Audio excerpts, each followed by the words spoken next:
The promise and the peril: fluoride's double-edged sword. Fluoride, a single word capable of igniting passionate debate and deep-seated anxieties. Hailed by some as a cornerstone of public health, it's condemned by others as a dangerous toxin lurking in our water supply. This dichotomy, this clash between perceived benefit and potential harm, lies at the heart of the fluoride controversy. How did a seemingly simple element become so deeply entangled in questions of science, politics, and personal freedom? The answer, like the element itself, is complex, multifaceted, and demands our careful consideration. This essay embarks on a journey to unravel the intricate history and ongoing debates surrounding fluoride. We'll delve into the historical context that led to its introduction into public water systems, examine the scientific evidence both for and against its use, and explore the global landscape of fluoridation practices.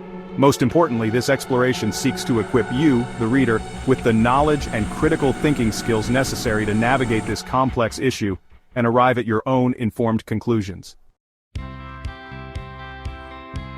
A nation's teeth transformed, the Grand Rapids experiment.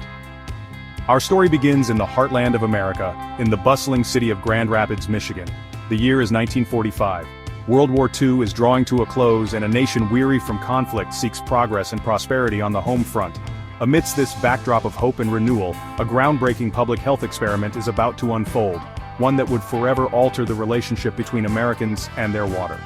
Grand Rapids earns the distinction of becoming the first city in the world to implement artificial water fluoridation on a grand scale. The goal? To combat the pervasive problem of tooth decay, particularly among children. Dental caries, as it's known clinically, was a rampant issue in the early 20th century, causing pain, infection, and even death. Fluoride, scientists believed, held the key to conquering this debilitating condition. The decision to fluoridate Grand Rapids' water supply wasn't without its critics. Concerns about potential health risks, however, were largely overshadowed by the promise of healthier smiles and a reduced burden on the healthcare system. Little did anyone know that this seemingly straightforward public health initiative would ignite a firestorm of controversy that continues to burn even today. Science Divided, unveiling the truth about fluoride's impact. At the heart of the fluoride debate lies a fundamental question: does the benefit of preventing tooth decay outweigh the potential risks associated with its widespread consumption? This question has fueled countless scientific studies, each seeking to unravel the complex relationship between fluoride and human health. And yet, despite decades of research, a definitive answer remains elusive. Proponents of water fluoridation often point to a significant body of research demonstrating its effectiveness in reducing cavities, particularly in children. Studies conducted in the decades following the Grand Rapids experiment showed a marked decline in tooth decay rates in fluoridated communities. These findings, coupled with the relatively low cost of implementation, led to widespread adoption of fluoridation across the United States and other parts of the world. However, a growing chorus of scientists, healthcare professionals, and concerned citizens argue that the benefits of fluoride have been overstated, while its potential risks have been downplayed or ignored. Critics point to studies suggesting a possible link between fluoride exposure and a range of adverse health effects, including skeletal fluorosis, thyroid dysfunction, and even certain types of cancer. Beyond the beaker politics, ethics, and the price of public health. While scientific research provides crucial insights into the potential benefits and risks of fluoride, the debate extends far beyond the confines of laboratories and academic journals. The fluoridation issue has become deeply intertwined with broader societal concerns about government overreach, individual autonomy, and the role of science in policymaking. Opponents of mandatory water fluoridation often frame the issue as one of personal liberty. They argue that individuals should have the right to choose whether or not to ingest fluoride, rather than having it imposed upon them by government mandate. This argument resonates particularly strongly with those who distrust government authority or who prioritize individual freedom over collective public health measures.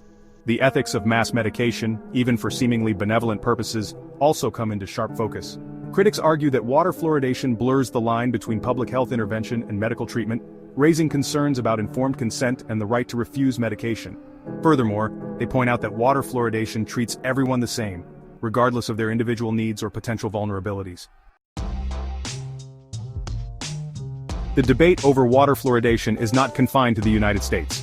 Across the globe, nations have grappled with the same fundamental questions about its safety, efficacy, and ethical implications.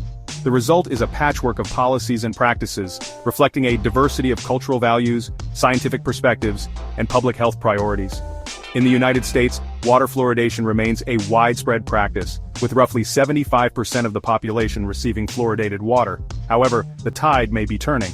Growing public awareness of the potential risks of fluoride, coupled with increasing distrust of government mandates, has fueled a resurgence of anti-fluoridation sentiment. Across the Atlantic, the situation is markedly different. Most Western European countries have rejected the practice of water fluoridation, citing concerns about its safety, effectiveness, and ethical implications. Instead, they often focus on alternative strategies for promoting dental health, such as school-based fluoride programs, dental sealants, and public education campaigns. The battle over fluoride isn't just playing out in scientific journals and public forums, it's also being waged in courtrooms across the United States. A growing number of lawsuits are challenging the legality and safety of water fluoridation, seeking to overturn decades of established practice and force a re-evaluation of this controversial public health measure. One of the most significant legal challenges in recent years was filed in 2019 by a coalition of environmental and health advocacy groups against the Environmental Protection Agency, or EPA. The lawsuit alleges that the EPA has failed to adequately regulate fluoride levels in drinking water, putting millions of Americans at risk of adverse health effects, particularly children. The plaintiffs argue that the EPA's current maximum contaminant level goal for fluoride in drinking water, set at 4 milligrams per liter, is outdated and does not adequately protect public health, particularly in light of recent research suggesting that even low levels of fluoride exposure may harm developing brains. The lawsuit calls on the EPA to lower the maximum contaminant level goal and take other steps to protect the public from the potential dangers of fluoride. As the debate over water fluoridation rages on, so too does the quest for a deeper understanding of fluoride's complex and often contradictory effects on human health. New research is constantly emerging, shedding light on the intricate ways in which fluoride interacts with our bodies and challenging long-held assumptions about its safety and efficacy. One area of intense scientific scrutiny is the potential impact of fluoride on neurodevelopment. Several recent studies have suggested a possible link between early life exposure to fluoride and impaired cognitive function, including lower IQ scores and attention deficits. These findings have raised serious concerns, particularly given that children are often exposed to higher levels of fluoride than adults due to their smaller body size and developing teeth. Another area of ongoing research is the potential for fluoride to disrupt endocrine function. The endocrine system is responsible for producing and regulating hormones which play a critical role in growth, development, metabolism, and reproduction. Some studies suggest that fluoride may interfere with thyroid hormone production, potentially leading to a range of health problems, including hypothyroidism, weight gain, fatigue, and depression. The decision of whether or not to consume fluoridated water is ultimately a personal one. There is no easy answer, no one-size-fits-all solution. The weight of scientific evidence, while compelling, is not always definitive. The ethical considerations are complex and often deeply personal, and the political landscape can feel overwhelming and difficult to navigate. So where does that leave you, the individual faced with this weighty decision? The first step is to arm yourself with knowledge. Don't rely solely on headlines, soundbites, or social media posts. Seek out credible sources of information such as peer-reviewed scientific journals, reputable health organizations, and government websites. Remember that correlation does not equal causation.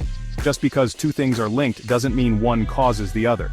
Be wary of studies that make bold claims without robust evidence or that fail to acknowledge limitations in their findings. Most importantly, listen to your body and trust your instincts. If you have concerns about fluoride, talk to your doctor, dentist, or another trusted healthcare professional. They can help you weigh the potential risks and benefits in the context of your individual health history and make an informed decision that's right for you. The story of fluoride is far from over. The debate over its safety, efficacy, and ethical implications continues to evolve, fueled by new research, shifting public opinion, and ongoing legal challenges. As we navigate this complex and often contentious issue, it is essential that we approach it with open minds, critical thinking skills, and a commitment to civil discourse.